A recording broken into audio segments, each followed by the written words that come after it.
Chris, just what do you think overall of being able to weather a few storms that you had to do and kind of take control as the game went along? Yeah, I thought, after the opening few minutes, I think we were just a little sluggish. I think excited. I saw some guys kind of go through their first tank of gas pretty quick.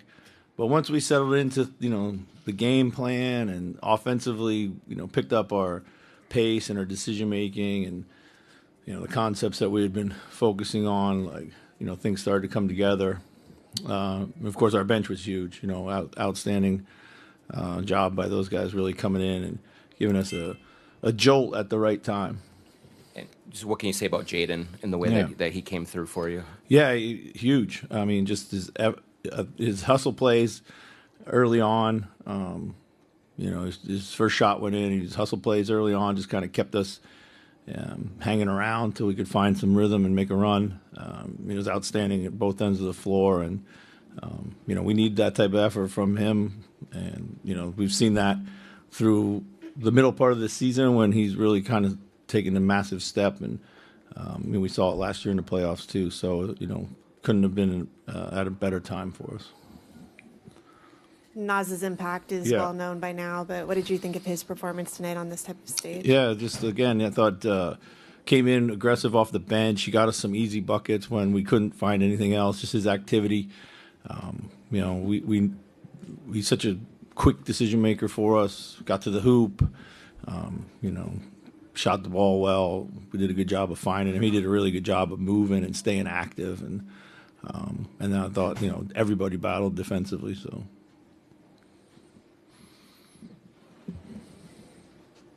Of course, back to Jaden. He's been a two-way guy for a while now, but what do you think he's done to take it into an even bigger level this season? Yeah, he's not just relying on a shot going down. He's taking the ball off the dribble. He's making his shots in the paint. His activity on the offensive glass. He's, smart, and I think as a screener, he knows what he's trying to do there, depending on matchups. But largely, it's just he used to live and die with his shot a lot, and even though he's shooting the ball much better, it's just part of his game now, rather than the thing that determines whether he has a good offensive night or not. Ant played a lot differently in the second half than he did in the first half. Did you say anything to him at halftime, or show him some film, or what was it? Do you think? He was really vocal at halftime. He knew, he knew what was going on by that time. I think he had gotten comfortable with it. I think some of the stuff that we saw early, we weren't quite expecting some of it with him. But I think he just was surveying in the first half a lot, and I think he let that slow him down. And I think he was more aggressive, and he had that look in his eyes like he gets, and he was really good. So. Going off that, can you talk more about how Ant has been able to grow as a player and get his teammates more involved in the game? I always say the best version of Ant is one that's like flirting with a triple-double, and tonight he had 9 assists, 8 rebounds, and thought made some timely shots like he always does. Got his teammates involved, I thought, with even more timely passing. Some of those were when they were making a little bit of run, or just when they were starting to kind of commit 2 or 3 to him. He's just gotten way more comfortable with it. He knows like kind of what he wants to do before he starts, or has a better idea of that. So all credit to him, and Pablo and Chris Hines and those guys have worked tirelessly around that, and he's gotten he's seen it all this season. So it's just a matter of figuring out, okay, what his counter is going to be. When you say Ant was vocal at halftime, was he vocal with himself, vocal with the team? No, he's vocal with the team. He was just, he was kind of directing his team, where he would like them in the spots that he needed them, depending on what was going on out there. So. Sorry. It's no secret that a lot of people picked the Lakers to win this series. What does it mean to have this type of a dominant win on the Lakers' home court in Game 1? I mean, it's Game 1. We know it's going to be a long series. Like, we're not, we're not under any assumption that it's going to be this type of game on Game 2. It'll be a completely different game. So, as it is with all these games in the series, and then staying on even keel, that's the most important thing. We got left a lot of meat on the bone out there. A lot of things I know we can do better. So many teams kind of hunt corner threes for good reason. But was one of the things when talk about Ant wanting guys in certain spots, was that more that above the break spot that just seemed to be such a clear, easy pass for you guys? You mean for On Anthony? the kick out when Ant got into the paint, it just seemed like that was that spot right there above the break every time. I think he's done a good job of just we did a good job of moving and filling space continuously. They're such a great defense. They really sell out to stop what you want to do first and foremost. So you just got to stay moving and find new space, and our guys were able to do that. So.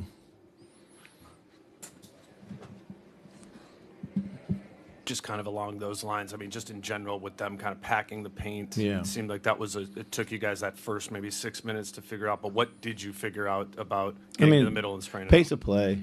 It was just, like whether it was getting the ball up a little quicker, playing with a little bit more fluidity in the start of the offense, or just, obviously picking up our decision making.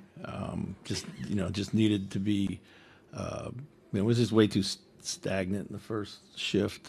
And I thought our off-ball movement was very good, and that was, important. So. How did you see the team just handle the physicality of the game and the officiating? You guys didn't get a lot of fouls out there. How did you see the team just deal with that? Yeah, today? I thought we did a pretty good job, to be honest with you. So. Rudy had a lot of difficulty getting engaged in the first half on offense, especially.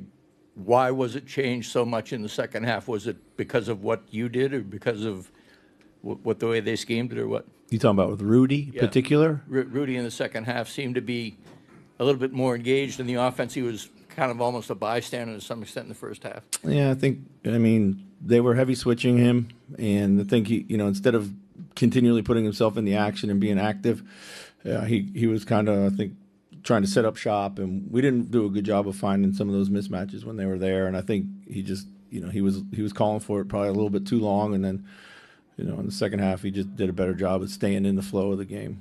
So. Chris, you mentioned the bench being really, really valuable for you in this one. Has that just become over the course of the season like a familiar button that you can push, and Dante and Nas come in and it changes like that? Yeah, yeah, of course. We've talked about it in our locker room. We've talked about it in the media. I'm blessed. I really believe we have 8 starter caliber players. When we go to our bench, they've often given us this lift. Wanted to try to stagger them in a little bit tonight. I'm not sure. I think I got Dante in maybe a minute before I got Nas, but just to be able to kind of so they can come in super aggressive. But spoiled for choice there. So.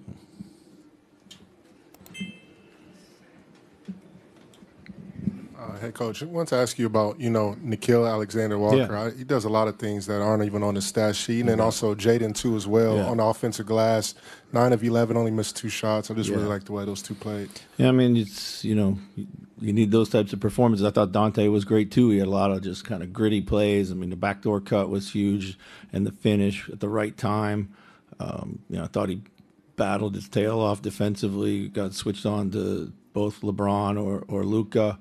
And Nikhil was the same. Those guys they give you everything they got. They are glue guys. They can make shots. They can have big nights. They create flow and rhythm for their teammates, and then they guard, and they like to guard. And they're really fun players to coach. One more, please. With the bench, Chris, Yeah. a lot of people look at a bench, they say, oh, yeah, those are good players. Yeah. Or the bench, oh, this brings good energy. But your bench injects just the right brand of basketball and the brand that you seek. What is the value of that specifically? I think they play with a little bit more pace for sure. I think that the other side, I don't dislike the brand of basketball that the starters play with. It's just different. One thing I think that is a strength of ours. We can play different styles. We can go to different lineups. We can change the complexion of the game. We focused on trying to play faster from about December on, and those guys were really the key and catalyst for it. So, thanks. See you.